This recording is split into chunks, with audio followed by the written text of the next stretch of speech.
네, 9월의 첫째 주를 돌아보고 또 다음 주를 전망해보는 연불리의 비밀 노트 순서 시작하도록 하겠습니다. 뭔가 힘을 내보고 싶지만 정말 힘을 낼 수가 없는 그런 증시가 계속 이어지고 있는데요.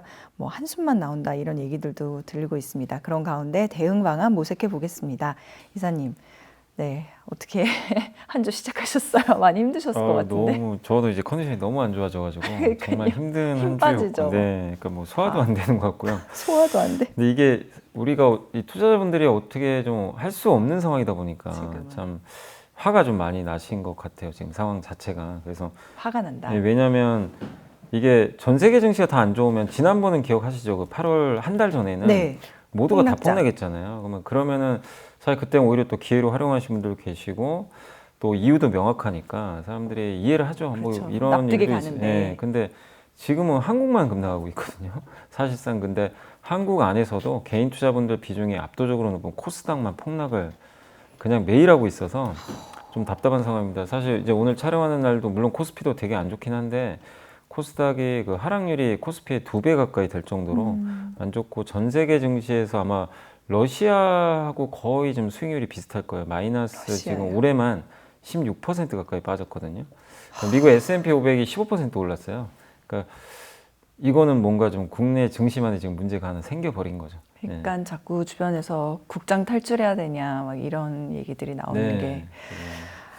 네, 그래서 네. 알겠습니다. 그러면 지금 말씀을 하셨는데 사실은 뭐 미국 증시도 엔비디아 보면은 하루에 뭐 마이너스 네. 10% 내려가기도 했고 이렇게 급락세가 있었기 때문에 이런 변동성에 대해서 어떤 배경에서 일어났는지부터 좀 짚어볼게요. 사실 미국은 일단 이제 많이 오른 좀 부담은 있어요. 왜냐하면 지금 올해 8개월 동안 7달이 올랐거든요. 그러니까 이제 좀 많이 올랐죠. 거기다가 미국 같은 경우에 이제 고평가 부담도 좀 있는 상황이고 S&P 500 지수 PER이라고 하죠. 이익 대비해서 주가가 몇 배냐인데 한 22배 정도 되는데 이게 최근 10년 평균이 17배니까 좀 비싼 건 맞아요.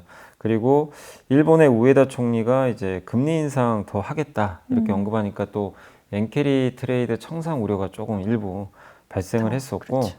또 경제 지표가 하필 그 엔비디아 이제 급락하는 그런 과정에서 그때 나왔던 ISM 제조업 지수가 신규 수주가 좀 많이 떨어지면서 이게 제조업에는 좀 뭔가 경기 침체가 이제 확연히 이게 드러나다 보니까 증시가 이제 그걸 반영하면서 좀 급락을 했던 것 같아요. 근데 사실 미국도 뚜렷한 이유가 이제 이거라고는 명확하게 짓긴 좀 어려워요. 좀 복합적으로 좀 작용했는데 제가 봤을 때는 조금 그 대선 앞두고 네. 조금 이제 관망하려는 심리가 좀 강했던 것 같아요. 특히 이번에 ISM 제조업 지수 내에도 설문조사를 해봤더니 기업들이 주문을 잘 안 하는 이유가 선거 끝나고 하겠다. 그러니까 지금 누가 될지 모르는 상황인데 정책이 좀 다르잖아요. 그러다 보니까 선거까지는 관망하겠다는 이제 기업체 담당자들의 설문조사가 있었던 것 같습니다. 이게 기업들한테도 영향을 주지만 이제 투자자들한테도 영향을 좀 준 게 아닌가.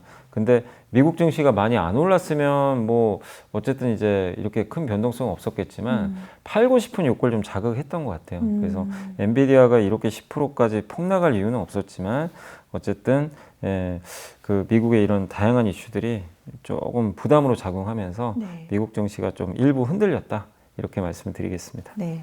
우리나라는 진짜 이거는 어떤 식으로 설명이 가능하고 또 조금이라도 희망을 찾아볼 수가 있다면은 어떤 근데 진짜 전략을 한국은 좀 이제 한국 증시 투자하시는 분들이 더 화가 나는 거는 이게 오른 것도 없거든요. 미국은 올라서라도 빠졌잖아요. 근데 이제 한국은 오른 것도 없는데 맞을 땐 더 많이 맞고 미국이 오르는 날은 반응이 없고 빠지는 날은 더 빠지니까 네. 그게 좀 답답한 것 같은데 근데 모든 거는 사실 이제 금투세 문제에 좀 연동이 돼 있을 수밖에 없고 금투세. 예, 왜냐하면 이제 매수를 안 하려고 그러거든요 사람들이 왜냐하면 이제 뻔히 하락할 게 좀 보이다 보니까 연말로 갈수록 이제 그 제가 뉴스를 보니까 한 이제 종합 경제지 그 신문 기사에 이렇게 굉장히 탑에 나왔더라고요. 보니까 그 강남에 이제 좀 큰 손들과 좀 거래를 하는 그 PB 분들 있잖아요. 아마 네. 설문조사를 좀 했나 봐요. 근데 만약에 10월까지 금투세 문제가 해결이 만약에 안 된다면 어쨌든 매도를 할 수밖에 없을 것 같다. 이런 이제 보도가 좀 나온 게 있거든요. 그래서 그런 걸 본다면 지금 아직도 일부는 그러니까 아직도 물론 유예될 거다, 폐지될 거라는 뭐 그런 희망을 갖고 계신 분들도 분명히 계실 거예요. 왜냐하면 아직 시간이 좀 남아 있다 보니까. 근데 그거를 10월까지로 좀 생각을 하고 있는 것 같아요. 근데 만약에 10월까지도 그런 것들이 결정이 안 된다면 11, 12월은 이게 더 심해질 수도 있어요. 왜냐하면 진짜로 큰 손들이 팔아버리면 그래서 뉴스 나온 거는 150조가 나올 수도 있다. 뭐 그런 얘기도 있는데 물론 그게 다 나오진 않는다 하더라도 어쨌든 예, 큰 손들이 만약에 이제 국장을 떠난다면 네. 그걸 누가 받아주면 좋거든요. 네. 누군가가. 근데 받아줄 지금 사실 주체가 없어요. 뭐 코스피야 외국인이 사면 또 버티게 하겠죠. 근데 코스닥은 개인 비중이 80%거든요. 그러니까 그걸 뭐 어떤 개인이 그걸 받아주려고 하겠습니까, 사실은. 그렇기 때문에 좀 빨리 이걸 결론을 내주지 않는 이상 참 이게 답답한 게 지금 증시 반등하기가 좀 어쨌든 좀 쉽지 않은. 이럴 때는 네. 어떻게 해야 됩니까? 투자자로서. 근데 기업은 문제가 없거든요. 기업들이 실적 좋은 기업도 다 빠졌거든요. 그러니까 그 기업들을 갖고 계신 분들은 저도 이제 말씀드리기 좀 어려운 게 그냥 이 상태면 계속 좀 흘러내릴 수밖에 없는 상황이잖아요. 그렇지만 기업의 펀더멘털 문제는 아니기 때문에 시간이 지나면은 기업들은 또 제자리 찾아갈 수는 있어요. 어느 시점에. 근데 그게 언제가 될지 지금 모르는 상황이니까 답답한데 이미 좀 지금 매도하기는 좀 너무 늦은 건 사실입니다. 지금 주가가 워낙 많이 빠졌기 때문에 그래서 지금 기업의 문제가 아니라면 일단 조금은 더 지금은 기다리는 게 좀 맞지 않나 이렇게 생각을 하고 네, 있습니다. 어려운 질문이었는데 답변해 주셔서 감사합니다. 미국 증시 얘기 잠깐 해볼게요. 너무 국장 얘기하면 좀 네. 우울해져서 사실 9월은 미국 증시가 늘 하락한다 뭐 이런 속설도 있잖아요. 근데 지금 그래서인지 정말 힘이 좀 빠진 듯해서 9월 전망부터 좀 알아볼게요. 미국 9월은 아마 미국은 좀 쉴 것 같아요. 미국도. 왜냐하면 크게는 안 빠진다 하더라도 9월은 항상 수익률이 안 좋았습니다. 지난 4년 동안 9월을 봐도 마이너스 6%나 빠졌대요. 그러니까 지금 사실 9월 시작부터 미국도 좀 별로 안 좋죠. 그래서 근데 올해는 더 특수한 게 이제 선거가 있기 때문에 더 관망하려는 심리가 강해질 것 같고 기업들이 사업 계획을 지금 적극적으로 짜려고 하지는 않을 것 같기 때문에 계속 제조업 지표도 좀 크게 오르기는 좀 어려운 상황이고 엔비디아 실적 발표가 또 11월 달에 있어요. 그러니까 조금 이제 모멘텀이 좀 없는 구간이죠. 네. 예, 이제 그런 것들이 좀 있기 때문에 뭐 9월까지는 미국도 좀 쉬어가는 흐름이 나올 것 같고 특히 9월 18일 날 또 FOMC가 열리는데 이 사람들 심리도 과연 얼마를 내릴 거냐 여기에 초점이 맞추고 있잖아요. 그래서 그냥 정상적으로 0.25% 낮추면 증시는 그렇게 나쁠 것 같지는 않아요. 뭐 이렇게 크게 오르지 못한다 하더라도 큰 하락은 없을 것 같은데 네. 만약에 0.5%를 낮춰버리면 연준이 경기를 되게 지금 걱정한다는 얘기잖아요. 어떻게 보면. 그래서 증시에 또 충격이 가해질 수도 있거든요. 그래서 일단 지금 FOMC까지는 좀 지켜보자는 심리가 있기 때문에 9월 18일. 예. 네. 그래서 그때까지는 미국 증시도 뭐 오른다 내린다의 개념보다 굉장히 좀 관망하면서 답답한 그런 흐름이 일단 좀 이어지지 않을까. 그리고 사실 올해 상반기에 많이 올랐기 때문에 사실 한두 달 쉬는 거는 큰 문제 될 건 없어요. 왜냐하면 지금 빠지는 것 중에 제일 큰 이유가 대선 때문이라면 대선은 2달 후에 있잖아요. 그럼 그거 끝나면 다시 오히려 대선 때문에 못 샀던 수요가 들어올 수도 있으니까 오히려 더 좋아질 수도 있는 거죠. 그래서 지금 미국 증시의 하락은 뭐 그렇게 구조적인 문제는 아니기 때문에 뭐 9월에 쉬어간다고 해서 크게 뭐 문제될 건 아니다라고 생각은 하고 있습니다.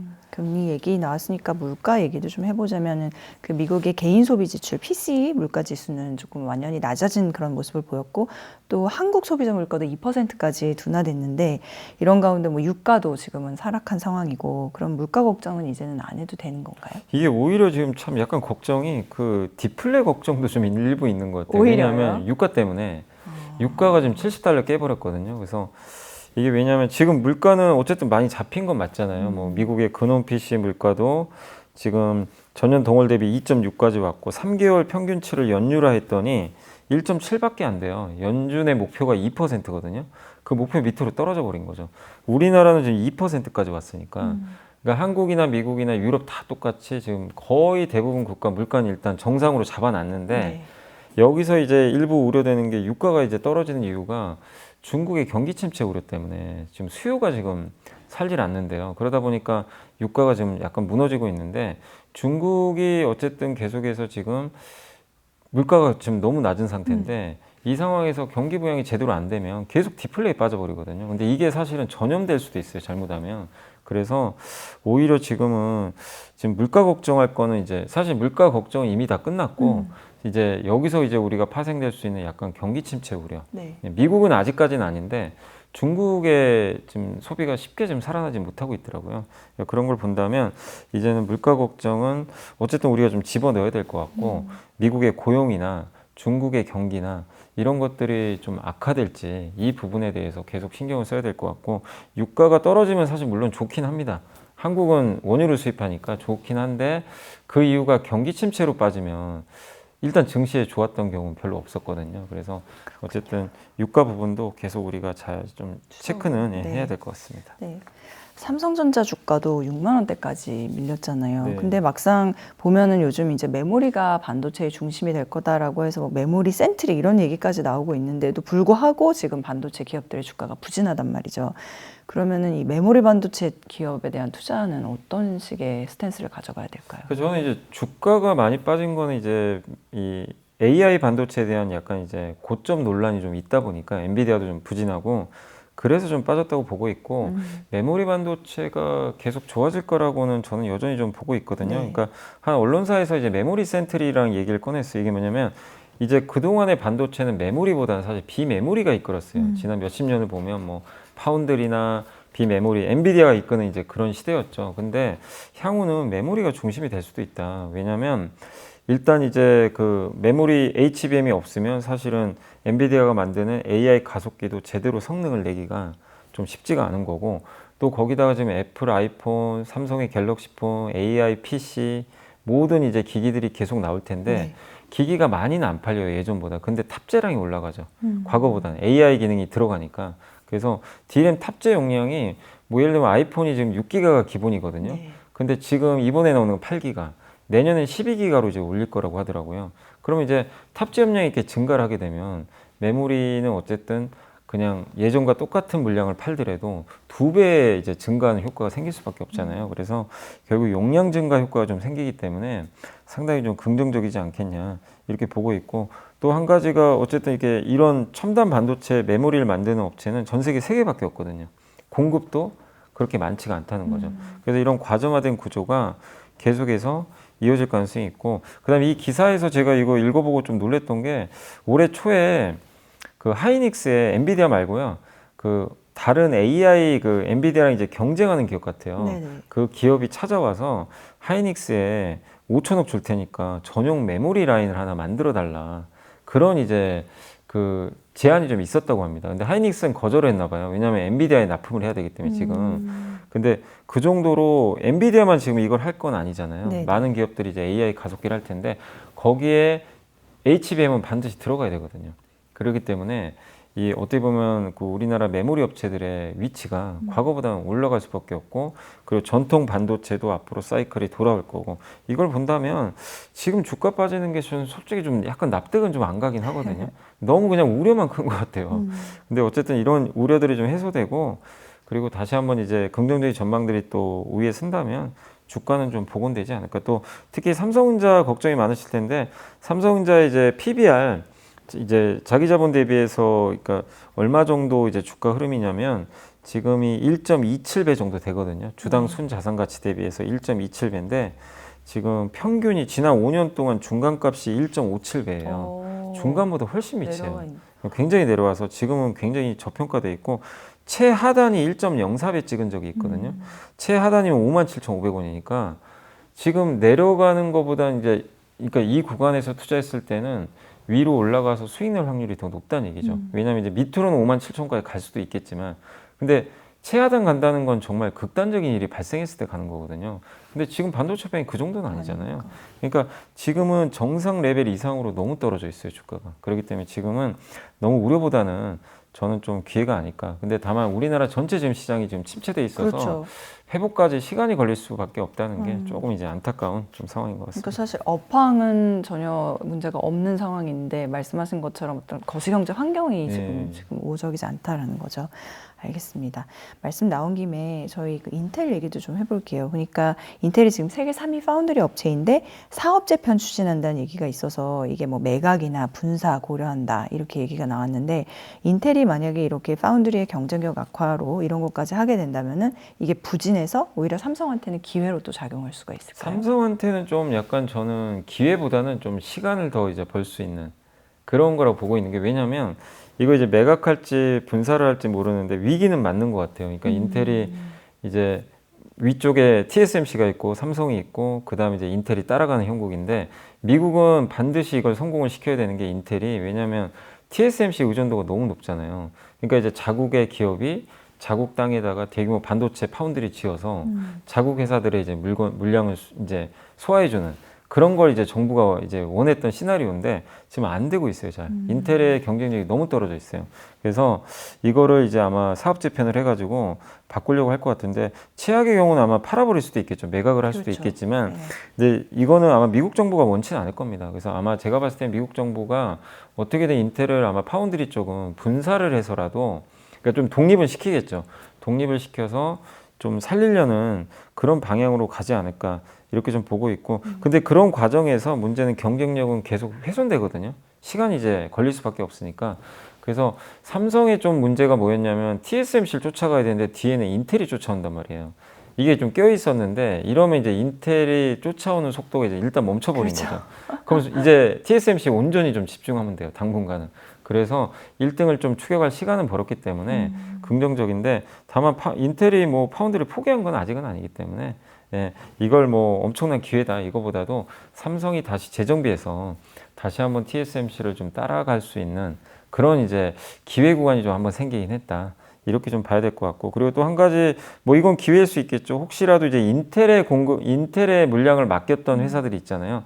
이번에 보니까 브로드컴이라고 엔비디아 대항마가 있는데 이 회사가 인텔에 이제 그 이 칩을 파운드리를 맡겼는데 그 제대로 지금 안 되고 있나 봐요. 이제 그런 경우들이 좀 발생하거든요. 그러면 그거를 삼성이 또 가져갈 수도 있는 기회가 생길 수 있기 때문에 근데 그거는 삼성이 영업을 잘해야 되겠죠. 그래서 그런 면에선 어쨌든 좀 긍정적으로 볼 필요는 있는 것 같습니다. 그 이제 뭐 코스피는 어떤 식으로든지 진짜 좀 희망을 찾아볼 수가 있을 것 같다고 말씀을 주셨는데 코스닥은 정말 그게 어려운 상황이라고 말씀 주신 게 기억에 남아서 이게 보면 그 최근에 이제 국내 주식시장 거래량이 5년 내 최저치다 네. 좀 이런 얘기도 나왔고 금투세 시행은 정말 어떻게 될까요? 이게 문제가 뭐냐면 주식은 사고 파는 건데 지금 팔 사람밖에 없다는 게 문제죠. 왜냐하면 뭐 저는 이제 제가 투자를 못하게 돼 있지만 만약에 저라도 과연 이 상황에서 쉽게 이게 손이 나갈까? 왜냐하면 지금 만약에 내년에 세금을 내야 된다는 이제 그런 게 있다면 뻔히 지금 눈에 보이잖아요. 그런 상황이다 보니까 누구도 자신 있게 주식을 안 사려고 할 수밖에 없겠죠. 그런 상황에서 가뜩이나 안 좋은데 개인들도 좀 관망하는 가운데 기관들은 뭐 계속 그 추세적으로 사는 부분이 아니라 뭐 하루 사고 하루 팔고 이렇게 반복하고 있는 상황이 되니까 주체성이 좀 떨어져 있고 그나마 외국인이 사주면 좋죠. 근데 외국인마저도 최근에 이제 엔비디아 흔들리니까 반도체를 굉장히 지금 공격적으로 팔아버려요. 그러니까 엎친 데 덮친 격이죠. 예. 그리고 국민연금은 국내 주식 비중을 늘리는 것보다는 어쨌든 해외 쪽으로 늘리는 쪽으로 지금 가고 있잖아요. 그러다 보니까 뭔가 한국 증시에 구원투수가 지금 전혀 없는 그런 상황으로 가고 있는 것 같아요. 그래서 거래 대금이 급감하는 거는 이건 뭐 지금 이런 상황에서는 지금 거래 대금이 많이 빠졌는데 여기서 과연 거래량이 늘어날 것인가 그러기도 좀 쉽진 않고 불확실성 계속 이제 가중되겠죠. 점점 시간이 가면 갈수록 그러면 계속해서 외국인이 사는 날은 한 번씩 오르겠죠. 뭐 분명히 그때는 오를 거예요. 그렇지만 외국인이 손을 놓거나 매도하면 그냥 계속해서 추풍 낙엽처럼 무너지는 그런 흐름들이 앞으로도 반복될 수 있기 때문에 굉장히 좀 안타까운 상황인데 이거를 사실 해결할 방법은 어쨌든 뭐 민주당 쪽에서 금투세 폐지를 저는 해야 된다고 생각합니다. 그 방법밖엔 지금 없는 것 같아요. 그거를 유예라도 괜찮고요. 왜냐하면 유예하면 보통 2년 정도 유예를 하거든요. 네. 네, 그렇기 때문에 유예도 저는 괜찮다고 생각하고 지금 상황에서는 어쨌든 폐지가 제일 좋지만 근데 어쨌든 내년에 시행되는 건 좀 막아야 될 것 같아요. 그래야만 이게 분위기가 좀 바뀌고 그리고 만약에 유예가 결정이 되면 네. 혹시라도 그럼 주가는 그만큼 빠진 다시 만큼 회복해요. 급등을 할 거예요. 왜냐하면 심리가 바뀌어 버리거든요.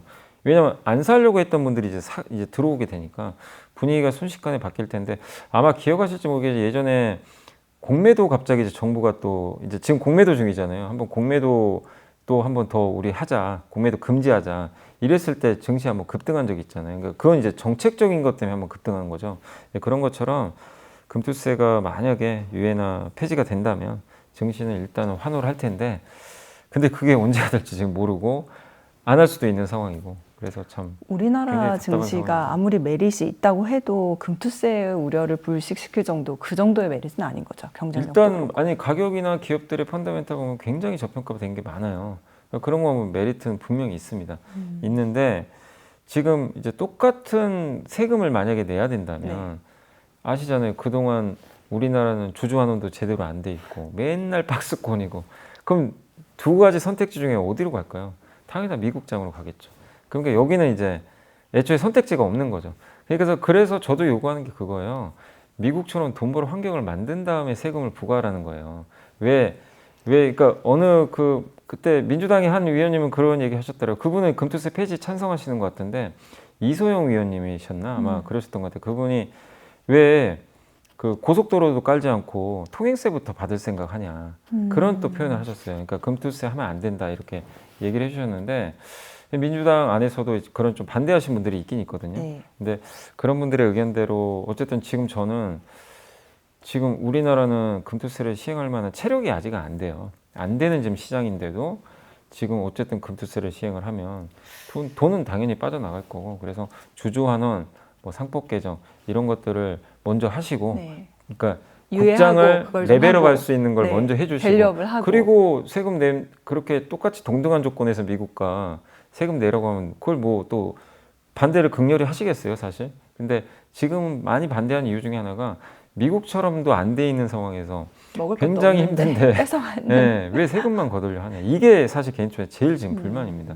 근데 그거를 좀 명확히 아셨으면 좋겠는데 모르시는 것 같아서 네, 이런 분위기가 그게 좀 또 답답합니다. 감지가 되면은 혹시 어떤 근데 변화가? 계속 지금 얘기는 하고 있어요.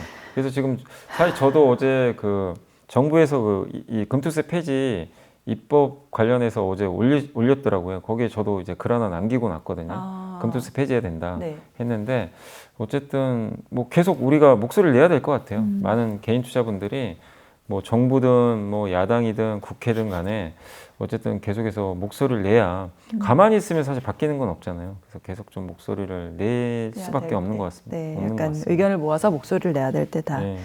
했습니다.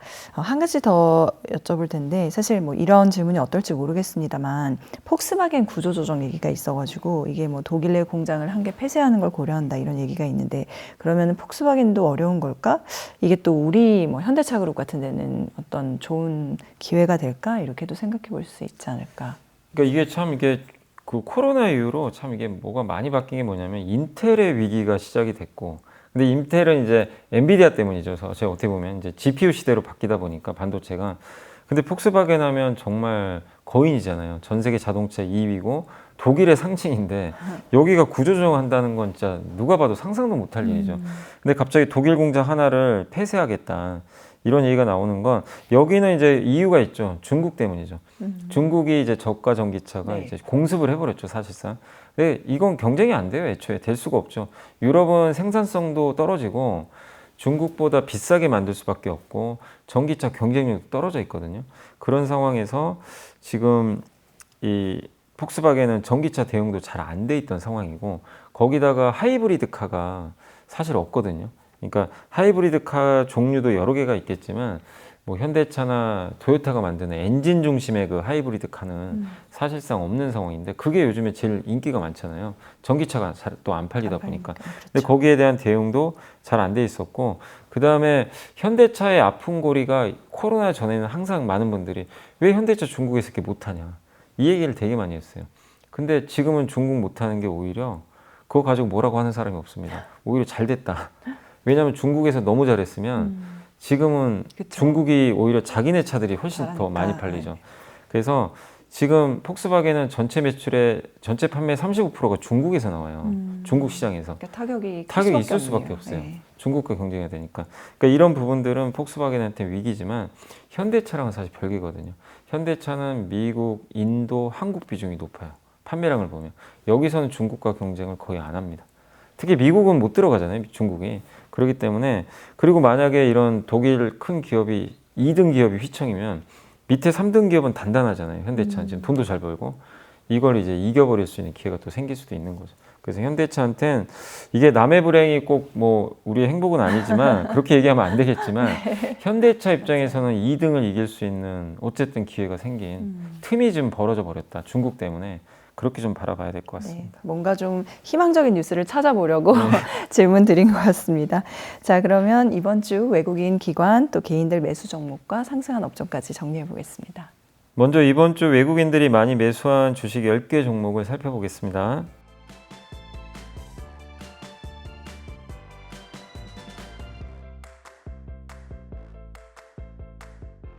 이번에는 기관들이 이번 주에 많이 담은 10개 종목을 알아보겠습니다.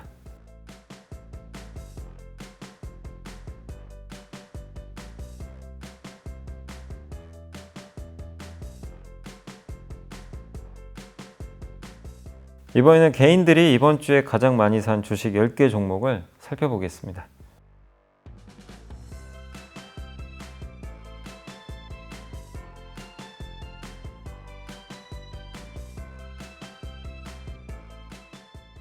이번에는 이번 주 상승한 10개 업종을 살펴보겠습니다.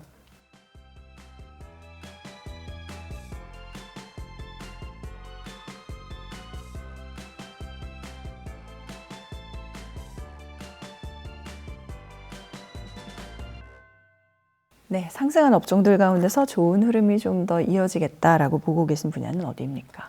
일단 그래도 좀 괜찮았던 업종이 방어주가 좀 좋았어요. 그래서 통신업종. 통신. 이제 아무래도 밸류업도 있다 보니까 통신 그리고 시장이 워낙 안 좋기 때문에 이제 방어형 기업으로 많이들 이제 좀 옮기려는 분들도 있는 것 같더라고요. 그래서 통신주 배당도 많이 줘서 괜찮을 것 같고요. 또 밸류업 관련된 기업들도 따로 이렇게 이제 섹터가 만들어졌더라고요. 그러니까 이제 전자공시에 이제 그 공시를 한 기업들입니다. 우리 기업 가치 어떻게 올리겠다. 재고 계획을 발표한 기업들인데 그쪽도 이번 주에 어쨌든 성과가 괜찮았거든요. 그래서 밸류업 지수 관련된 기업들도 한번 보시면 좋을 것 같고 그 다음에 좀 시장이 물론 안 좋긴 하지만 이번 주에 2차 전지가 괜찮았어요. 2차 전지 이제 대형 회사들 있잖아요. 이 회사들이 좀 일부 맞아요. 올랐다. 물론 금요일은 좀 빠졌지만 어느 정도 2차 전지 바닥이 좀 나온 것 같아서 다음 주도 한번 그래도 큰 기업 쪽에서는 2차 전지도 한번 주목해 보시면 내일 좀 좋을 더 것 자세히 같습니다. 여쭤볼게요. 네. 네, 그러면 이번 주에 여미사님께서 선정한 보고서 토요일 순서 보고 마무리하겠습니다. 네, 2개를 가져왔는데 그래도 9월이니까 9월 전략 보고서 2개 한번 소개를 해드리겠습니다. 첫 번째가 좋습니다. KB증권에서 이제 나온 이제 보고서고 제목이 갭 저항선 뚫기와 그 밖의 희망적인 이야기들 이런 건데 이 경기 침체 얘기가 요즘에 좀 많이 나오잖아요. 근데 경기 침체는 아니다. 왜냐하면 경기 침체 이미 22년이 지나갔대요. 그때 하이닉스가 적자가 9조 원을 찍었거든요. 적자가 9조면 반도체 메모리 회사잖아요. 그게 경기 침체지 뭐가 경기 침체겠냐. 이미 그 하이닉스 실적만 봐도 당시 이미 경기 침체 우리가 한번 경험을 했기 때문에 예. 그리고 지금 어쨌든 그 경기 침체가 또 아닌 이유는 뭐냐면 경기 침체가 언제 오냐면 사람들이 다 낙관할 때 온대요. 다 좋다 그럴 때 경기가 막 호황이고 막 이럴 때 오는 거지. 근데 지금은 그럴 때가 아니라고 합니다. 왜냐하면 소비 심리가 굉장히 지금 안 좋대요. 미국도 심리 자체가 다 꺾여 있대요. 꺾여 있는 상태인데 이럴 때는 보통 심리 바닥에서는 침체가 온 적이 거의 없었다고 합니다. 네, 그렇기 때문에 이런 과거의 경험을 봤을 때 경기 침체는 아니다. 그러니까 지금 경기가 침체냐 아니냐 뭐 논란은 있잖아요. 근데 이제 둔화일 가능성은 있지만 침체까지 보는 거는 조금 너무 앞서간 얘기 같다. 이렇게 보고 있고 또 한 가지 과거 데이터를 봤더니 지금 어쨌든 이제 고물가 시대는 끝나가지만 우리가 그래도 고물가 시대를 좀 이제 그동안 지내왔잖아요. 한 2년 동안. 이렇게 고물가 시기가 서서히 끝나가면서 금리 인하할 때는 한 번도 그게 그 장이 안 오른 적은 없었대요. 아, 그래요? 다 올랐대요. 다 상승적으로. 물론 단기적으로는 빠진 적은 있죠. 근데 이제 그 긴 시계를 봤을 때 우리가 고물가 시기에 금리 인하를 해서 이제 그 보험성 금리 인하라고 하는데 이런 경우에는 대부분 다 상승적으로 연결이 되는데 지금이 딱 그런 시기라고 좀 보고 있는 것 같아요. 그래서 단기적으로야 좀 빠질 수 있지만 중장기적으로는 좀 긍정적으로 보고 있다라는 시각으로 보시면 되겠고 내년에는 요새 반도체 좀 약하잖아요. 근데 내년에는 다시 성장주가 랠리를 좀 보일 것 같다. 이유는 금리가 낮아지는데 사실 금리가 시차 효과가 좀 있어요.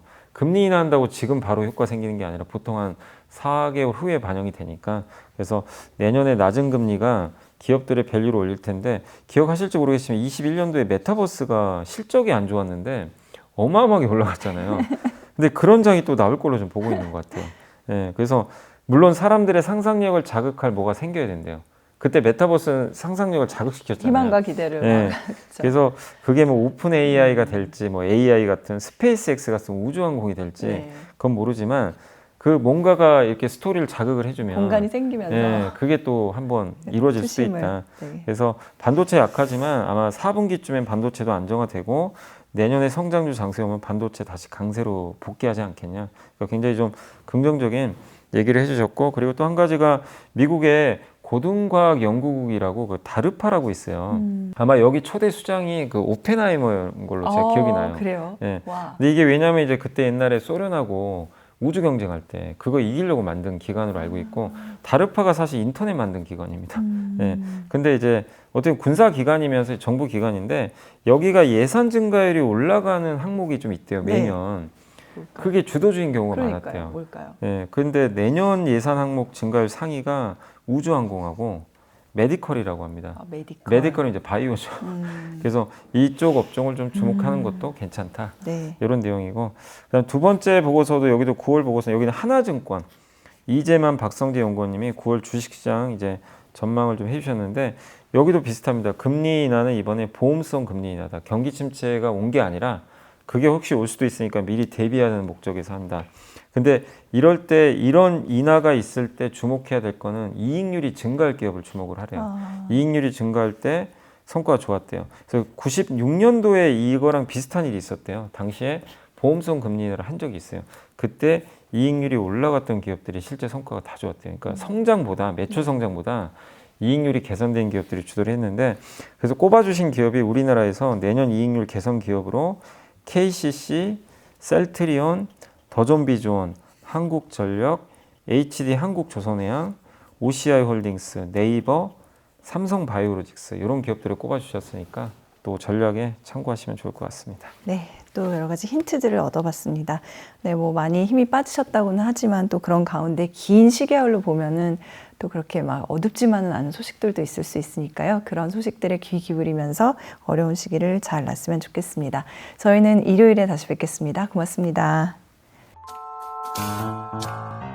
사실 수출은 되게 좋았는데 이제 평가는 좀 바뀌었던 게 4분기엔 좀 꺾일 거란 얘기들이 좀 일부 있긴 있더라고요. 그게 좀 아쉽긴 하지만 그래도 이번 8월 데이터는 굉장히 좀 잘 나왔고 눈에 떴던 건 반도체, 바이오, 화장품이 가장 눈에 많이 떴던 것 같아요. 화장품. 네, 근데 그 중에서도 미국 수출이 무려 92%나.